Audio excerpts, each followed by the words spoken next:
রাজধানীর আন্ডারওয়ার্ল্ডে নতুন শীর্ষ সন্ত্রাসী তৈরি হচ্ছে না, বরং পুরনোদের নাম ভাঙিয়ে অস্থিতিশীলতা তৈরির চেষ্টা চলছে।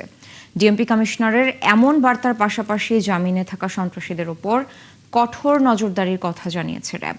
শীর্ষ সন্ত্রাসী টিটন হত্যাকাণ্ডের ছায়া তদন্ত শুরু করেছে এলিট ফোর্সটি। বিস্তারিত মহিম মিজানের রিপোর্টে।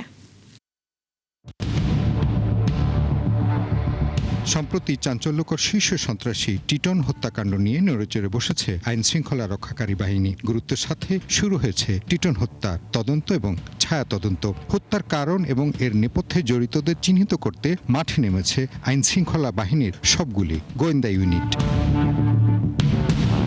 রাজধানীর কারণ বাজারে এক অনুষ্ঠান শেষে ডিএমপি কমিশনার সাংবাদিকদের জানান, রাজধানীর অপরাধ জগতে নতুন কারো আধিপত্য নেই, বরং পুরনো নামগুলোকেই পুঁজি করছে সুযোগ সন্ধানীরা। কমিশনার আরও বলেন, নতুন করে কোনো শীর্ষ সন্ত্রাসী তৈরি হওয়ার সুযোগ নেই, তবে পুলিশ অপরাধ দমনে প্রতিনিয়ত অভিযান চালাচ্ছে। শীর্ষ সন্ত্রাসী তেমন নেই, যারা আছে তারা আগের শীর্ষ সন্ত্রাসী সহযোগী বা ওই রকম শাস্তি যাচ্ছে।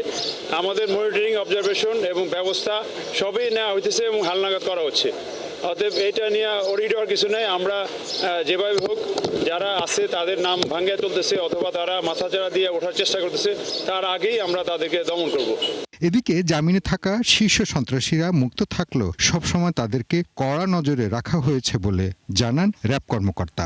বড় সন্ত্রাসী যারা আছে তারা সবাই আমাদের গোয়েন্দা নজরদারিতে থাকে এবং সার্বক্ষণিকভাবে পুরো দেশেই র্যাবের গোয়েন্দা নজরদারিতে সাদা পোশাকে আমাদের দল কার্যক্রম চালিয়ে যাচ্ছে এবং সেটা শীর্ষ সন্ত্রাসী হোক, যে কোনো সন্ত্রাসী হোক, তাদেরকে সার্বক্ষণিকভাবে আমরা নজরদারিতে রাখি। যখনই আমরা কোনো তথ্য প্রমাণ পাই, সাথে সাথেই আমরা চেষ্টা করি তাদেরকে যথাযথভাবে দ্রুত সময়ের মধ্যে আইনের আওতায় আনার চেষ্টা করি। র্যাব মুখপাত্র বলেন, সন্ত্রাসীদের তালিকা প্রতিনিয়ত হালনাগাদ করা হচ্ছে, কোনো নতুন অপরাধীর মাথা চাড়া দেবার সুযোগ নেই। সার্বক্ষণিকভাবে আমাদের এই তালিকাগুলোকে হালনাগাদ করতে থাকি। এই তালিকাগুলোর ভেতরে যে নামগুলো থাকে, এখানে নতুন করে নাম সংযোজিত হতে থাকে, পুরনো তালিকায় যারা আছে তাদের তথ্য উপাত্ত হালনাগাদ হতে থাকে। তাই এই তালিকাগুলো আমাদের কাছে আছে এবং সেই তালিকা অনুযায়ী আমরা পর্যবেক্ষণ করছি। র্যাব কর্মকর্তারা জানান, আইন শৃঙ্খলা বাহিনীর দৃষ্টির বাইরে কোনো অপরাধী নেই। কে দেশে আছে, কে দেশের বাহিরে, এভাবে করে। মহিম মিজান, ৭১, ঢাকা।